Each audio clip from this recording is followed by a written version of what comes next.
ಗೆಳೆಯ ಗೆಳೆಯ ಏನು ಇದೆಲ್ಲ? ನಿಮ್ಮಪ್ಪ ಕಟ್ಟಿದ ಕಂಪನಿ ಇದು. ನೀನು ಇದನ್ನ ಬೆಳೆಸ್ಕೋತಾ ಬಂದಿದ್ಯಾ.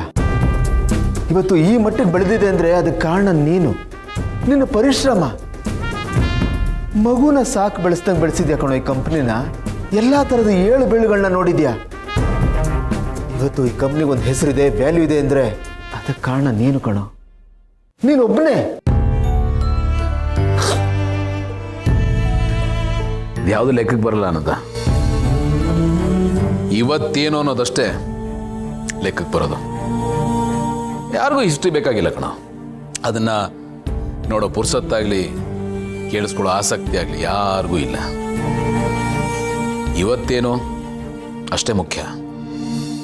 ನೋಡೋ, ಬಿಸ್ನೆಸ್ಸು ಎಷ್ಟು ಪ್ರಾಕ್ಟಿಕಲ್ ಅಂತ ನಿನಗೂ ಗೊತ್ತು, ನನಗೂ ಗೊತ್ತು. ಇಲ್ಲಿ ಎಲ್ಲವೂ ಒಂದು ಸಿಸ್ಟಮ್ ಮೂಲಕ ನಡೆಯುತ್ತೆ. ನನ್ನಿಂದಾಗಿ ಈ ಸಿಸ್ಟಮ್ ನಡೀತಾ ಇಲ್ಲ. ಸೊ ಹಾಗಾಗಿ ನಾನು ಯಾರಿಗೂ ಬೇಕಾಗಿಲ್ಲ. ಇಲ್ಲಿ ಎಲ್ರಿಗೂ ಬೇಕಾಗಿರೋದು ತಾನು ಹಾಕಿರೋ ದುಡ್ಡು ಸೇಫ್ ಆಗಿದೆಯಾ, ರಿಟರ್ನ್ಸ್ ಕರೆಕ್ಟಾಗಿ ಬರ್ತಾ ಇದೆಯಾ, ಶೇರ್ ವ್ಯಾಲ್ಯೂ ಜಾಸ್ತಿ ಆಗ್ತಾ ಇದೆಯಾ, ಅಷ್ಟೇ. ಇಲ್ಲಿ ನಮ್ಮ ಸೆಂಟಿಮೆಂಟಿಗೆ ಜಾಗ ಇರಲ್ಲ, ಮಾರ್ಕೆಟ್ ಸೆಂಟಿಮೆಂಟ್ಗಷ್ಟೇ ಇಲ್ಲಿ ಜಾಗ ಇರೋದು.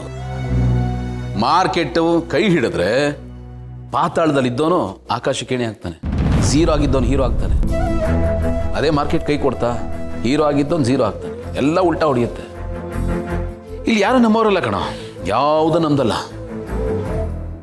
ಎಲ್ಲ ಭ್ರಮೆ ಅಷ್ಟೇ. ಟೈಮ್ ಚೆನ್ನಾಗಿತ್ತಾ ಎಲ್ಲರೂ ಜೈಕಾರ ಹಾಕ್ತಾರೆ.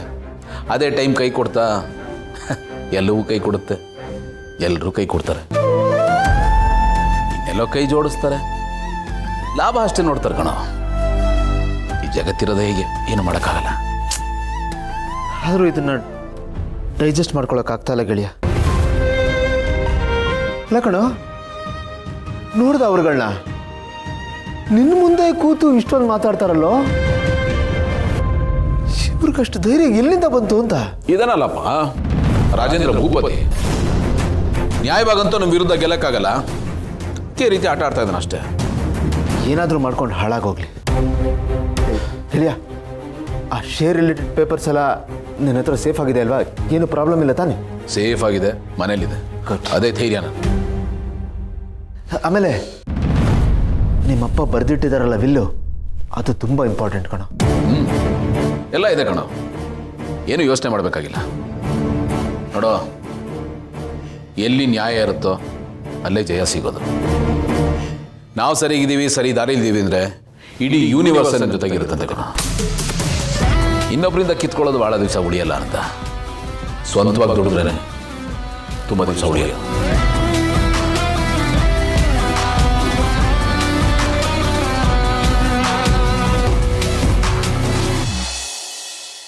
ನಿಮ್ಮಣ್ಣ ಇವನೇನು ಮಾಡ್ತಾನೆ, ಇವನ ಕೈನಲ್ಲಿ ಏನಾಗುತ್ತೆ ಅಂತ ಉಡಾಫಿಯಿಂದ ಮೈಮರೆತು ಕೂತ್ಕೊಂಡ್ಬಿಟ್ಟಿದ್ದಾನೆ.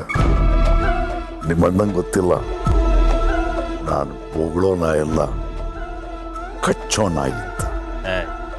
ಏನಂಕಲ್ ನೀವು, ನಾನು ನಿಮಗೆ ಅಷ್ಟೆಲ್ಲ ಬಿಲ್ಡಪ್ ಕೊಡ್ತೀನಿ ನಾಯಿ ಅಂತಿರಲ್ಲ, ಹುಲಿ ಹುಲಿಯನ್ನೇ. ಬಟ್ ಅವನು ನನ್ನನ್ನು ಇಲಿ ಅಂತ ತಿಳ್ಕೊಂಡಿದ್ದಾನೆ. ನನ್ನ ಕೆಪಾಸಿಟಿ ಬಗ್ಗೆ ಅವನಿಗೆ ಅಂದಾಜೆ ಇದೆ. ಈಗ ನೋಡು ನಾನು ಕೊಡೋ ಡೋಸ್ ಹೇಗಿರುತ್ತೆ ಅಂತ. ನಾನು ಕೊಡೋ ಏಟ್ಗೆ ತತ್ತರಿಸೋಗ್ಬಿಡಿ, ವಿಲವಿಲ ಅಂತ ಒದ್ದಾಡೋಗ್ಬಿಡ್ತಾನೆ. ಏನಾಗ್ತಿದೆ ಅಂತ ಗೊತ್ತಾಗೋಷ್ಟರಲ್ಲಿ ಅವನ ಇಡೀ ಸಾಮ್ರಾಜ್ಯ ಮುಳುಗೋಗ್ಬಿಟ್ಟಿರ್ತದೆ. ನಿಮ್ಮಣ್ಣ ಇದೇನಪ್ಪ ಹೀಗಾಗೋಗ್ಬಿಡ್ತು ಅಂತ ಆಕಾಶ ನೋಡ್ಕೊಂಡು ಕೂರ್ಬೇಕು, ಹಾಗಾಗತ್ತೆ. ಅಂದ್ರೆ ಈಗ ಕಂಪ್ಲೀಟ್ ಆಗಿ ಸ್ಟೇಜ್ ಫುಲ್ ರೆಡಿ ಆಗಿದೆ ಅಂತನಾ? ಆಲ್ಮೋಸ್ಟ್ ಆಗೋಗ್ಬಿಟ್ಟಿದೆ. ನಮ್ಮ ಗುರಿಗೆ ತೀರಾ ಹತ್ರದಲ್ಲಿದ್ದೀವಿ. ಬರೀ ಕೂಗು ಹೇಳ್ತೈತೆ ದೂರದಲ್ಲಿ. ಇನ್ನು ಕೆಲವು ಪರ್ಸೆಂಟೇಜ್ ಶೇರ್ಸ್ಗಳು ಮಾತ್ರ ನನ್ನ ಕೈಗೆ ಬರಬೇಕು.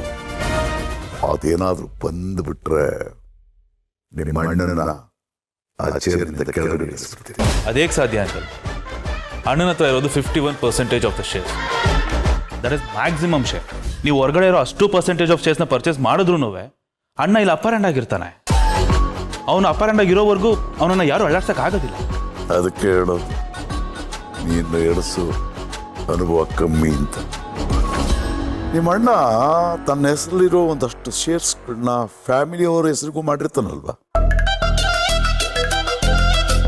ನಮಗೆ ಅಂತ ಅವನೇನು ಮಾಡಿಲ್ಲ ಅಂಕಲ್. ಆದರೆ ನನ್ನ ತಂಗಿ ಮಹಿಮಾ ಇದ್ದಾಳಲ್ಲ, ಅವಳ ಮದುವೆ ಟೈಮಲ್ಲಿ ಗಿಫ್ಟ್ ಅನ್ನೋ ಹೆಸರಲ್ಲಿ ಅವಳ ಹೆಸರಿಗೆ ಒಂದಷ್ಟು ಶೇರ್ಸ್ನ ಮಾಡಿದ್ದಾನೆ. ಸೂಪರ್, ಒಳ್ಳೆ ವಿಷಯನೇ ಹೇಳ್ತಲ್ಲ. ನಾವು ಆ ಶೇರ್ಸ್ಗಳನ್ನ ಬೈ ಮಾಡೋಣ. ಬಟ್ ಅವಳು ಅದು ಹೆಂಗೆ ಕೊಡ್ತಾಳೆ ಅಂಕಲ್? ಹಾಂ, ಅವಳಿಗೆ ಅಣ್ಣ ಅಂದರೆ ಅಷ್ಟು ಪ್ರೀತಿ, ಅಣ್ಣನಿಗೂ ಅಷ್ಟೇ ಅವಳು ಅಂದರೆ ಸಿಕ್ಕಾಬಟ್ಟೆ ಪ್ರೀತಿ. ಅವನನ್ನ ಹೇಳ್ದೆ ಕೇಳಿದೆ ಅವಳು ಶೇರ್ಸ್ನ ನಿಮ್ಮ ಹೆಸರು ಕೊಟ್ಬಿಡ್ತಾಳ? ಕೊಡೋ ಥರ ಮಾಡ. ಯಾಕಾಗ ಪ್ರಯತ್ನ ಪಟ್ರೆ ಎಲ್ಲಾನು ಆಗತ್ತೆ. ನಾವು ಹೆಜ್ಜೆ ಎತ್ತಿಟ್ರೆ ಸಾಕು, ದಾರಿ ತಾನಾಗಿ ಸಿಗುತ್ತೆ.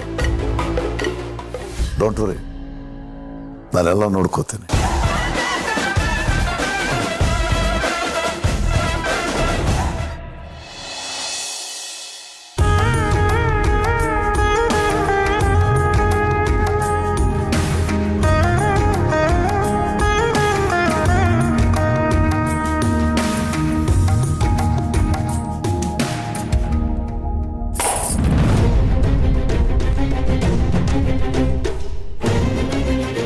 ಏನಾಯ್ತಮ್ಮ? ಕಾಯಿ ಕೆಟ್ಟೋಗಿದೆ ಅಜ್ಜಿ. ಕಾಯಿ ಕೆಟ್ಟೋಗಿದ್ಯಾ ಅಂದ್ರೆ ಅಪಶಕನ? ಕಾಯಿ ಕೆಟ್ಟೋಗಿದ್ರೆ ಅಪಶಕುನಾನ? ಹೌದಮ್ಮ, ದೇವ್ರ ಪೂಜೆ ಮಾಡುವಾಗ ಒಡೆದ ಕಾಯಿ ಕೆಟ್ಟೋದ್ರೆ ಅದು ಅಪಶಕನ ಅಂತಾನೆ ನಮ್ಮ ನಂಬಿಕೆ. ಒಂದು ಕೆಲಸ ಮಾಡು, ಗುಂಡು ಬಂದ ತಕ್ಷಣ ಅವನಿಗೆ ದೃಷ್ಟಿ ತೆಗೆದ್ಬಿಡು. ಅಲ್ಲ ಅಜ್ಜಿ, ಈ ಕಾಲದಲ್ಲೂ ಇದೆಲ್ಲ ನಂಬ್ತೀರಾ ನೀವು? ಅಜ್ಜಿ, ನಾನು ಪೂಜೆ ಮಾಡ್ತಿರ್ಬೇಕಾದ್ರೆ ಕಾಯಿ ಕೊಳ್ತೋಗಿರೋ ಕಾಯಿನ ತಂದಿದ್ದೀವಿ. ಇದರಲ್ಲಿ ಕಾಯಿ ತಂದಿರೋರು ತಪ್ಪಾಗ್ಲಿ, ಕಾಯಿ ಹೊಡೆಯೋರು ತಪ್ಪಾಗ್ಲಿ, ಅಥವಾ ಪಾಪ ಈ ಕಾಯಿದೆ ತಪ್ಪೇನಿದೆ ಹೇಳಿ? ಹಾಗಲ್ಲಮ್ಮ, ಕೆಲವೊಂದಿಷ್ಟು ಮೊದಲಿಂದನೂ ಬಂದ್ಬಿಟ್ಟಿದೆ, ಅದನ್ನು ಪೂರ್ತಿ ಅಲ್ಲಗಳೆಯೋದಕ್ಕೆ ಆಗಲ್ಲ. ಹಿಂದಿನವರು ಏನೋ ಒಂದು ಕಾರಣದಿಂದ ಇದನ್ನೆಲ್ಲ ಮಾಡಿರ್ತಾರೆ. ಇದರಲ್ಲಿ ನಿನಗೆ ನಂಬಿಕೆ ಇಲ್ಲದೆ ಇರಬಹುದು. ಈ ಅಜ್ಜಿ ಸಮಾಧಾನಕ್ಕೋಸ್ಕರನಾದರೂ ನೀನು ಇದನ್ನೆಲ್ಲ ಅಲ್ಲಗಳಿಬೇಡ. ಇದರಲ್ಲಿ ಕಳ್ಕೊಳ್ಳೋದಕ್ಕೇನಿದೆ ಅಲ್ವಾ? ನಿಜ ಅಜ್ಜಿ, ಎಲ್ಲದನ್ನು ಪ್ರಶ್ನೆ ಮಾಡಬೇಕಂತಲ್ಲ, ನಾನು ನಿಮ್ಮನ್ನು ಗೌರವಿಸ್ತೀನಿ, ಹಾಗಾಗಿ ನಿಮ್ಮ ನಂಬಿಕೆನೂ ಗೌರವಿಸ್ತೀನಿ. ಇದೇ ನನಗಿಷ್ಟ ಆಗೋದು. ನಿಂತನೂ ಬಿಡಲ್ಲ, ಬೇರೆಯವ್ರದ್ದು ತಪ್ಪು ಅಂತನೂ ನೀನು ಹೇಳಲ್ಲ. ಸರಿ, ನಾನು ಹೇಳ್ದಾಗೆ ಮಾಡು. ಯಾರಿಗೂ ಗೊತ್ತು, ಆ ದೇವರೇ ಅಪಶಕನದ ರೂಪದಲ್ಲಿ ಯಾವುದಾದ್ರೂ ಒಂದು ಸೂಚನೆ ಕೊಡ್ತಿರ್ಬೋದಲ್ವಾ? ಅದಕ್ಕೆ ಹೇಳ್ತಾ ಇದ್ದೀನಿ, ಇದನ್ನು ಯಾವುದೇ ಕಾರಣಕ್ಕೂ ಕಡೆಗಣಿಸ್ಬೇಡ. ಸರಿ ಅಜ್ಜಿ. ಯಾವ ಚಾನಲ್ಲ? ಇರು ನೋಡ್ತೀನಿ, ಇರು ನೋಡ್ತೀನಿ, ಒಂದು ನಿಮಿಷ.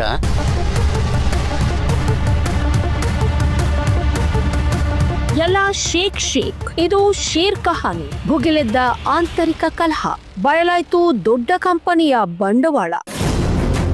ದಿವಾನ್ ಗ್ರೂಪ್ ಆಫ್ ಕಂಪನೀಸ್ನಲ್ಲಿ ಭಾರೀ ಗೊಂದಲ. ಇದು ಮಹಾಪತನಕ್ಕೆ ಮುನ್ಸೂಚನೆಯ? ಅಲ್ಲಾಡುತ್ತಾ ಗೌತಮ್ ದಿವಾನ್ ಕುರ್ಚಿ, ಕೈತಪ್ಪುತ್ತಾ ಕಂಪನಿಯ ಒಡೆತನ. ಗೌತಮ್ ದಿವಾನ್ ಅವರೇ ಕಂಪನಿಯನ್ನ ಮುನ್ನಡೆಸ್ತಾರ ಅಥವಾ ಬರ್ತಾರ ಹೊಸ ಬಾಸ್?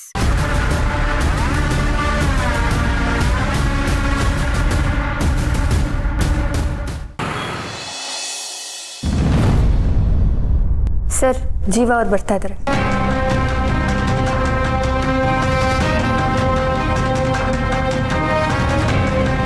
ಸರ್, ಅರ್ಜೆಂಟಾಗಿ ಬರೋದಕ್ಕೆ ಕೇಳಿದ್ರಿ? ಏನಿಲ್ಲ ಜೀವ, ಒಂದು ಸಣ್ಣ ಪ್ರಾಬ್ಲಮ್ ಆಗ್ಬಿಟ್ಟಿದೆ. ನಿಮ್ಮ ಕಂಪ್ನಿ ಮೇಲೆ ಒಂದು ಪ್ರಾಜೆಕ್ಟ್ಗೋಸ್ಕರ ಇನ್ವೆಸ್ಟ್ ಮಾಡ್ತಾ ಇದ್ದೀನಲ್ಲ, ಅದಕ್ಕೆ ಏನು ಶ್ಯೂರಿಟಿ ತೊಗೊಂಡಿದ್ದೀರಾ ಅಂತ ನಮ್ಮ ಆಡಿಟರ್ ಕೇಳ್ತಾ ಇದ್ದಾರೆ. IT ಅವ್ರು ಏನಾದರೂ ಇನ್ಸ್ಪೆಕ್ಷನ್ ಹಾಕೊಂಡ್ರೆ ಏನು ಮಾಡ್ತೀರಾ, ಏನು ಆನ್ಸರ್ ಕೊಡ್ತೀರಾ ಅಂತ ಅವ್ರ ಆತಂಕ. ಅದಕ್ಕೆ ಯಾಕೆ ಅಷ್ಟೊಂದು ವರಿ ಮಾಡ್ಕೊತಿದ್ದೀರಾ ಸರ್? ಏನು ಬೇಕು ಅಂತ ಕೇಳಿ, ನಾನು ಅರೇಂಜ್ ಮಾಡ್ತೀನಿ. ನನ್ನಿಂದ ನಿಮಗೆ ತೊಂದರೆ ಆಗೋದು ಬೇಡ. ನಿನ್ನ ಕೇಳೋದಕ್ಕೆ ನನಗೆ ಬೇಜಾರಾಗ್ತೈತೆ, ಆದರೆ ಅನಿವಾರ್ಯ, ಇದಾಗಬೇಕು. ಬೇಡಪ್ಪ, ನಾನೇನೋ ವ್ಯವಸ್ಥೆ ಮಾಡ್ಕೊಳ್ತೀನಿ. ಪರವಾಗಿಲ್ಲ ಸರ್, ನನ್ನ ಹತ್ರ ಇರೋದು ಏನಾದರೂ ಕೇಳಿ, ನಾನು ಶ್ಯೂರಿಟಿ ಕೊಡೋದಕ್ಕೆ ರೆಡಿ ಇದ್ದೀನಿ. ಯಾಕೆ ಅಂದರೆ ನೀವು ಕೊಟ್ಟಿರೋದು ಅಷ್ಟಿದೆ ಸರ್, ನಾನು ಏನು ಕೊಟ್ಟರು ಕಮ್ಮಿನೇ. ಅದು ನಾನು ನಿನ್ನ ಪ್ರಾಜೆಕ್ಟ್ಗೆ ಇನ್ವೆಸ್ಟ್ ಮಾಡ್ತಾ ಇದ್ದೀನಲ್ಲ, ಅದಕ್ಕೆ ಸೆಕ್ಯೂರಿಟಿ ಅಂತ ಏನಾದರೂ ನೀನು ಕೊಡಬೇಕು. ಏನು ಕೇಳೋದು? ಹೊಸ್ದಾಗಿ ಮನೆ ಕಟ್ಟಿದ್ಯಾ, ಅದನ್ನು ಕೇಳೋಕ್ಕಾಗೋಲ್ಲ. ಮತ್ತೆ ಏನಾದರೂ ಪ್ರಾಪರ್ಟಿ? ಎಲ್ಲನೂ ತಂದು ಮನೆ ಮೇಲೆ ಇನ್ವೆಸ್ಟ್ ಮಾಡಿದ್ದೀನಿ ಸರ್. ಮನೆ ಬಿಟ್ಟು ಬೇರೆ ಏನೂ ಇಲ್ಲ. ಮನೆ ಸುದ್ದಿ ಬಿಡಪ್ಪ, ಅದಕ್ಕೆ ನನ್ನ ಮನಸ್ಸು ಒಪ್ಪೋದಿಲ್ಲ. ಬಿಟ್ಬಿಡೋದನ್ನ. ಪರವಾಗಿಲ್ಲ ಸರ್, ಹೇಗಿದ್ರು ಸೆಕ್ಯೂರಿಟಿಗೆ ಅಂತ ತಾನೇ ಕೊಡ್ತಿರೋದು. ಹೇ ಬೇಡಪ್ಪ, ಮನೆ ಅಂತಂದರೆ ಒಂಥರ ಸೆಂಟಿಮೆಂಟ್. ನಾನೇ ಗೃಹ ಪ್ರವೇಶಕ್ಕೆ ಬಂದು ಗಿಫ್ಟ್ ಕೊಟ್ಟು ಆಶೀರ್ವಾದ ಮಾಡಿದ್ದೀನಿ. ಅದನ್ನು ಒತ್ತೆ ಇಡುವಂಥ ನನ್ನ ಬಾಯಿ ನಾನು ಹೆಂಗೆ ಕೇಳಲಿ ಹೇಳು? ಮತ್ತೆ ಈ ಮನೆ ಬಿಟ್ಟು ನಿನ್ನ ಹತ್ರ ಮತ್ತೇನಿದೆ? ಲ್ಯಾಂಡು, ಗೋಲ್ಡು, ಯಾವುದಾದ್ರೂ ಕಂಪ್ನಿ ಶೇರ್ಸು ಇವೆಲ್ಲ? ಸರ್ ಗೋಲ್ಡ್ ಅಂತ ಅಷ್ಟಿಲ್ಲ ಸರ್, ಪ್ರಾಪರ್ಟಿ ಅಂತೂ ಇಲ್ವೇ ಇಲ್ಲ. ಬಟ್ ಶೇರ್ಸ್ ಇದೆ ಸರ್. ಶೇರ್ಸ್ ಇದೆಯಾ? Very good very good. ಯಾವ ಕಂಪ್ನಿದು? ನಮ್ಮ ಭಾವನ ಕಂಪ್ನಿದು ಸರ್. ಓ, ನಿಮ್ಮ ಭಾವನ ಕಂಪ್ನಿದಾ? ಹಾಂ ಸರ್, ನನ್ನ ಮದುವೆಯಲ್ಲಿ ನನ್ನ ಹೆಂಡ್ತಿಗೆ ಅಂತ ಗಿಫ್ಟ್ ಥರ ಒಂದಷ್ಟು % ಶೇರ್ಸ್ ಕೊಟ್ಟಿದ್ರು. ಅದು ನಮ್ಮ ಹತ್ರನೇ ಇದೆ. ಬೇಕಿದ್ರೆ ಶ್ಯೂರಿಟಿಗೆ ಅಂತ ಅದನ್ನೇ ಕೊಡ್ತೀನಿ ನಿಮಗೆ. ಅಂದಾಗೆ ನಾನು ಕೇಳಿದ್ದಕ್ಕೆ ಬೇಜಾರು ಮಾಡ್ಕೊಬೇಡಪ್ಪ.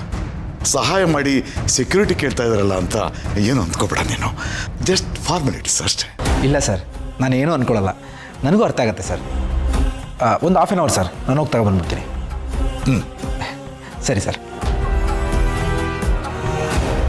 ಅಂತೂ ಗೌತಮ್ ದಿವಾನ್ ಸದೆ ಬಡಿಯೋದಕ್ಕೆ ಒಂದು ಒಳ್ಳೆ ಕ್ಯಾಂಡಿಡೇಟ್ ಸಿಕ್ಕ. ಇನ್ಮೇಲೆ ನನ್ನ ಪಾಲಿಗೆ ಇವನೇ ಗಾಳ ದಾಳ.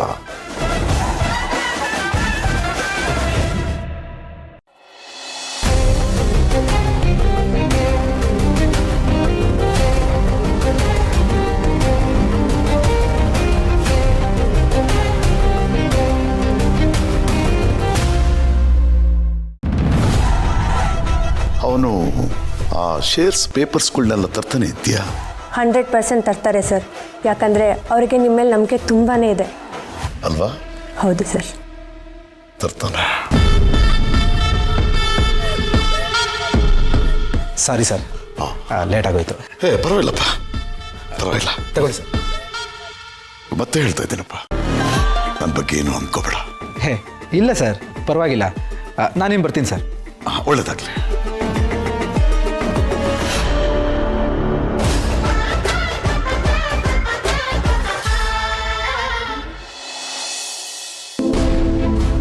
ಗೌತಮ್ ಅವರೇ, ಏನಾಯ್ತು?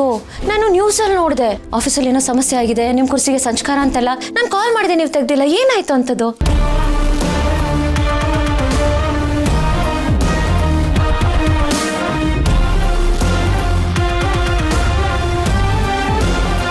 ಸೊ ಈಗ ನಿಮ್ಮ ಹತ್ರ ಶೇರ್ಸ್ ಎಷ್ಟಿದೆ ಅದನ್ನು ತೋರಿಸಿ, ಡಾಕ್ಯುಮೆಂಟ್ ಸಮೇತ ಪ್ರೂವ್ ಮಾಡಿ ಅಂತ ಪ್ರೆಷರ್ ಹಾಕ್ತಾ ಇದ್ದಾರೆ. ಮತ್ತೆ ಈಗೇನು ಮಾಡ್ತೀರಾ? ಏನು ಮಾಡ್ತೀರಾ ಅಂದ್ರೇನು? ನನ್ನ ಹತ್ರ ಇರೋ ಡಾಕ್ಯುಮೆಂಟ್ಸ್ನ ಅವ್ರಿಗೆ ತೋರಿಸಿ ಬಾಯಿ ಮುಚ್ಚಿಸ್ತೀನಿ ಅಷ್ಟೇ. ಇದಕ್ಕೂ ಮೇಲೆ ನನಗೆ ಅಪ್ಪ ಬರೆದಿರೋ ವಿಲ್ ಇದೆ. It's a legal document. ಯಾರು ಹಾರಾಡೋಕ್ಕಾಗಲ್ಲ, ಏನೂ ಮಾಡೋಕ್ಕಾಗಲ್ಲ. ಅದನ್ನು ಒಪ್ಕೊಳ್ಳೇಬೇಕು, ನೋಡ್ಕೊಂಡು ತೆಪ್ಪಿ ಇರಲೇಬೇಕು. ಆದರೂ ಇದನ್ನೆಲ್ಲ ಯಾಕೆ ಮಾಡ್ತಾ ಇದ್ದಾರೆ, ಯಾವ ಧೈರ್ಯದ ಮೇಲೆ ಮಾಡ್ತಾ ಇದ್ದಾರೆ ನಂಗೆ ಅರ್ಥ ಆಗ್ತಿಲ್ಲ. ಇರಲಿ ಬಿಡಿ, ವಿಲ್ ಇದೆ ಅಂದಮೇಲೆ ಯಾವ ಪ್ರಾಬ್ಲಮ್ಮು ಇಲ್ವಲ್ಲ. ವಿಲ್ ಸೇಫ್ ಆಗಿದೆ ತಾನೆ? ಹಾಂ, ಶಕುಂತಲಾ ಮಾತ್ರ ಇದೆ, ಸೇಫ್ ಆಗಿದೆ. ಏನಾಯ್ತಮ್ಮ? ಕಾಯಿ ಕೆಟ್ಟೋಗಿದೆ ಅಜ್ಜಿ. ಅಂದ್ರೆ ಅಪಶಕನ? ಅಮಿಕಾ, ಏನು ಯೋಚನೆ ಮಾಡ್ತಾ ಇದ್ದೀರಾ? ಏನಿಲ್ಲ. ಪರವಾಗಿಲ್ಲ, ಹೇಳಿ, ಏನು ಯೋಚನೆ ಮಾಡ್ತಾ ಇದ್ದೀರಾ? ಅಲ್ಲ, ಅದು ಬೆಳಿಗ್ಗೆ ಪೂಜೆ ಮಾಡ್ತಿರ್ಬೇಕಾದ್ರೆ ಕಾಯಿ ಹೊಡೆದೆ, ಆ ಕಾಯಿ ಕೆಟ್ಟೋಗಿತ್ತು. ಆಗ ಅಜ್ಜಿ ಹೇಳಿದ್ರು, ಇದು ಅಪಶಕುನ, ಮುಂದಾಗೋ ಅಪಾಯದ ಮುನ್ಸೂಚನೆ ಅಂತ. ಆಗ ನಾನು ಅದನ್ನು ಅಷ್ಟು ಸೀರಿಯಸ್ ಆಗಿ ತೊಗೊಂಡಿಲ್ಲ. ಆದರೆ ಈಗ ನೀವು ಹೇಳಿದ ಮೇಲೆ ಅಜ್ಜಿ ಮಾತು ನೆನಪಾಯ್ತು. ಪ್ರಾಬ್ಲಮ್ ಏನೂ ಆಗಲ್ಲ ಅಲ್ವಾ? ಇದೆಲ್ಲ ಸರಿ ಹೋಗುತ್ತೆ ತಾನೆ? ಖಂಡಿತ ಆಗುತ್ತೆ. ನಮ್ಮ ಹತ್ರ ಎಲ್ಲ ಡಾಕ್ಯುಮೆಂಟ್ಸು ಲೀಗಲ್ ಆಗಿದೆ. ನಾವ್ಯಾಕೆ ತಲೆ ಕೆಡಿಸ್ಕೋಬೇಕು? ಅವ್ರ ಹತ್ರ ಡಾಕ್ಯುಮೆಂಟ್ಸ್ ಇಲ್ಲ, ಅವ್ರು ಯೋಚನೆ ಮಾಡಬೇಕು. ನಾವು ಎಲ್ಲದಕ್ಕೂ ರೆಡಿ ಇದ್ದೀವಿ. That's good. ಬಟ್ ಯಾವುದಕ್ಕೂ ಒಂದ್ಸಲ ಕ್ರಾಸ್ ಚೆಕ್ ಮಾಡಿ, ಎಲ್ಲ ಪಕ್ಕ ಇದೆಯಾ ಇಲ್ಲ ಅಂತ ನೋಡ್ಕೊಳ್ಳಿ. ಅವರಷ್ಟೊಂದು ಅಗ್ರೆಸಿವ್ ಆಗಿರಬೇಕಾದ್ರೆ ನಾವು ನಮ್ಮ ಎಚ್ಚರಿಕೆಯಲ್ಲಿರ್ಬೇಕಲ್ವಾ? ಓಕೆ, ನಿಮ್ಮ ಸಮಾಧಾನಕ್ಕೋಸ್ಕರ ನಾನು ಕ್ರಾಸ್ ಚೆಕ್ ಮಾಡ್ತೀನಿ, ಅಮ್ಮನ ವಿಚಾರಿಸ್ತೀನಿ. Don't worry.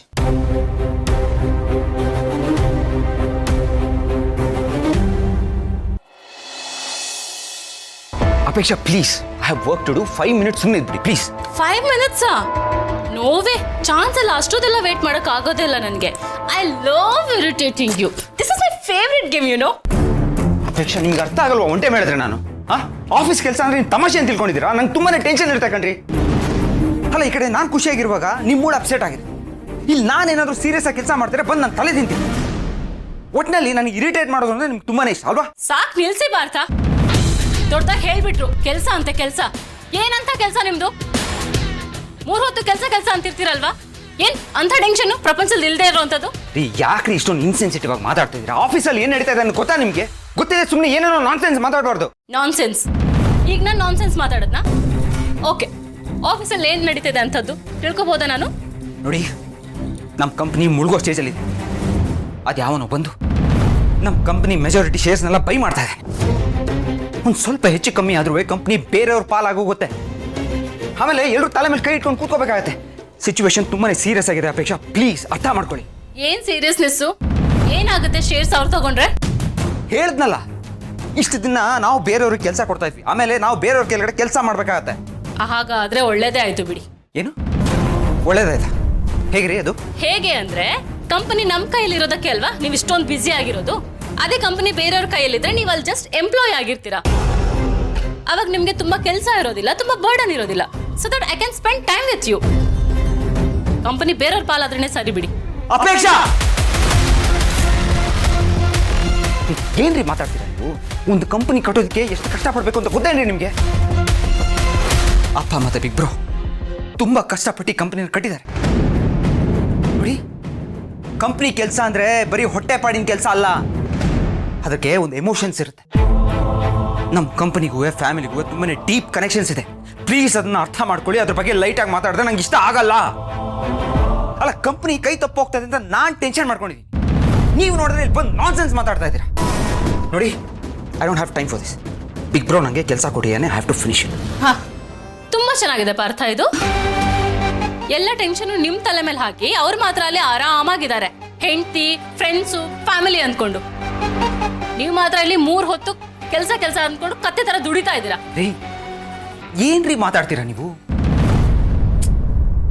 ಬಿಗ್ ಬ್ರೋ ಬಗ್ಗೆ ನಿಮ್ಗೆ ಏನ್ರಿ ಗೊತ್ತು? ನಾನು ಮಾಡೋ ಅಂತ 100 ಜನದ ಕೆಲಸ ನಾವು ಒಬ್ಬನೇ ಮಾಡ್ದ.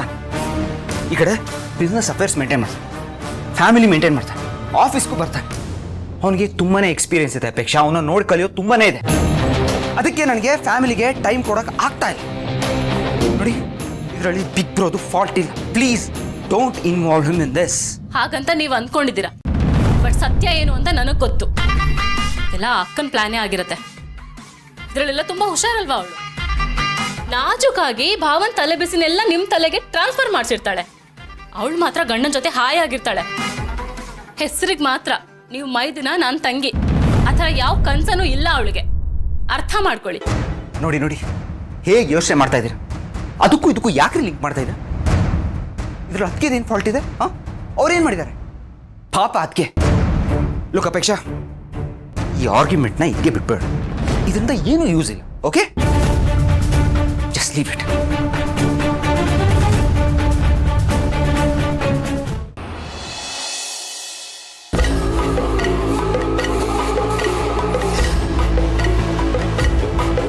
ಏನಂಕಲ್ ಇದು?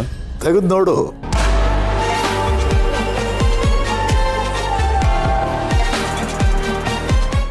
ಅಂಕಲ್, ಇದೆ ತಾನೆ ನಿಮ್ಮ ಅಣ್ಣ ನಿನ್ ತಂಗಿ ಕೊಟ್ಟಿತ್ತು. ಬಟ್ ಅಂಕಲ್, ಇದು ನಿಮಗೆ ಎಲ್ಲಿಂದ ಸಿಕ್ತು? ಎಲ್ಲಿ ಸಿಕ್ತು, ಹೇಗೆ ಸಿಕ್ತು ಅಂತ ತಿಳ್ಕೊಂಡ್ರೆ ಏನು ಪ್ರಯೋಜನ ಹೇಳು? ಪ್ರಯೋಜನ ಇಲ್ಲ ಅಂದಮೇಲೆ ಅದ್ರ ಬಗ್ಗೆ ಯಾಕೆ ತಲೆ ಕೆಡಿಸ್ಕೋಬೇಕು? ಮುಂದಕ್ಕೆ ಏನು ಮಾಡಬೇಕು ಅನ್ನೋದ್ರ ಬಗ್ಗೆ ಮಾತ್ರ ಯೋಚನೆ ಮಾಡು. ಎನಿವೇಸ್ ಅಂಕಲ್, ನಮ್ಮ ಹತ್ರ ಇರೋ ಶೇರ್ಸ್ಗೆ ಇದು ಆ್ಯಡ್ ಆದ್ರೂ ನಮಗೆ 51% ಆಫ್ ಶೇರ್ ಸಿಗೋದಿಲ್ಲ ಅಂಕಲ್. ಮೆಜಾರಿಟಿ ಶೇರ್ ಹೋಲ್ಡರ್ ಈಗಲೂ ಅವನೇ ಆಗಿರ್ತಾನೆ. ಏನು ಹೇಳ್ತಾ ಇದ್ದೀನಿ ನೀನು? ಹೌದು ಅಂಕಲ್, ನಮ್ಮ ಅಣ್ಣನಿಗೆ ಎಲ್ಲ ಶೇರ್ಸ್ ಬಂದಿರೋದು ವಿಲ್ ಮೂಲಕ. ಆ ವಿಲ್ ಮಾಡಿರೋದು ನಮ್ಮಪ್ಪ ಅವನ ಹೆಸರಲ್ಲಿ. ಅದ್ರ ಪ್ರಕಾರ ನೋಡೋಕೆ ಹೋದರೆ ನಮ್ಮ ಅಣ್ಣನ ಹತ್ರನೇ ಮೇಜರ್ ಶೇರ್ಸ್ ಇರೋದು. ಆ್ಯಂಡ್ ಈಗ ನಮ್ಮ ಅಣ್ಣ ಮಹಿಮನ್ಗೆ ಗಿಫ್ಟ್ ಅಂತ ಏನು ಕೊಟ್ಟಿದ್ದಾನೆ ಶೇರ್ಸು, ಇದು ಆ 51% ಕೊಟ್ಟಿರೋದಲ್ಲ. ಒಂದಿಷ್ಟು ಪರ್ಸೆಂಟೇಜ್ ಈ ಪ್ರೊಮೋಟರ್ ಶೇರ್ಸ್ ಅಂತ ಇರುತ್ತೆ ಗೊತ್ತಾ, ಅದರಲ್ಲಿ ಕೊಟ್ಟಿರೋದು. ಮತ್ತೆ ಇದನ್ನು ಮೊದಲೇ ಹೇಳೋದಲ್ವಾ? ಮೆಜಾರಿಟಿ ಶೇರ್ಸ್ ನನಗೆ ಕೊಂಡ್ಕೊಂಡ್ಬಿಟ್ಟೆ ಅಂತ ಖುಷಿ ಪಟ್ಬಿಟ್ಟಿದ್ದೆ. ಸಾರಿ ಅಂಕಲ್, ನನಗೂ ಈ ವಿಚಾರ ಗೊತ್ತಿರಲಿಲ್ಲ. ಆವಾಗಲೇ ನಿಮ್ಮ ಹತ್ರ ಮಾತಾಡಿ ನಾನು ಹೊರಗಡೆ ಹೋಗಿ ಬಂದಮೇಲೆ ಇದ್ರ ಬಗ್ಗೆ ತಿಳ್ಕೊಂಬಂದಿದ್ದು. ಈಗೇನು ಮಾಡೋದು? ಹೌದು, ಏನೋ ವಿಲ್ ಅಂತ ಹೇಳ್ತಲ್ಲ, ಅದು ಯಾರ ಹತ್ರ ಇದೆ? ಇನ್ನೇನಿರುತ್ತೆ ಅಂಕಲ್, ನಮ್ಮ ಅಣ್ಣನ ಹತ್ರನೇ ಸೇಫ್ ಆಗಿ ಲಾಕರಲ್ಲಿದೆ. ಬ್ಯಾಂಕ್ ಲಾಕರ? ಇಲ್ಲ ಅಂಕಲ್, ಮನೇಲಿ. ಹಾಗಾದ್ರೆ ಒಂದು ಕೆಲಸ ಮಾಡು, ಆ ಫೈಲು ನಿಮ್ಮ ಅಣ್ಣಂಗೆ ಸಿಗದೆ ಇರೋಂಗೆ ಮಾಡು. ಉಳಿದದ್ದನ್ನು ನಾನು ನೋಡ್ಕೋತೇನೆ. ಅಲ್ಲ ಅಂಕಲ್, ನೀವು ಏನು ಮಾಡಬೇಕು ಅಂತ ಹೊರಟಿದ್ದೀರಾ? ಮೊದಲು ನಾನು ಹೇಳ್ದಷ್ಟು ಮಾಡು, ಉಳಿದದ್ದನ್ನು ನನಗೆ ಬಿಡು.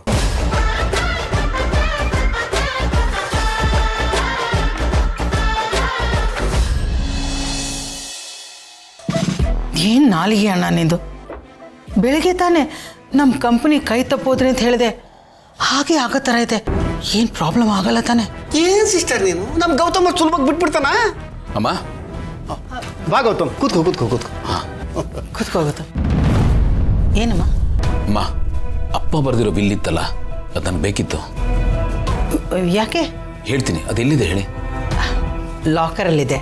ಸೇಫ್ ಆಗಿದೆ ತಾನೆ? ಏನು ಗೌತಮ್, ಲಾಕರಲ್ಲಿದೆ ಅಂತಂದರೆ ಅದು ಸೇಫ್ ಆಗಿರಲ್ವಾ?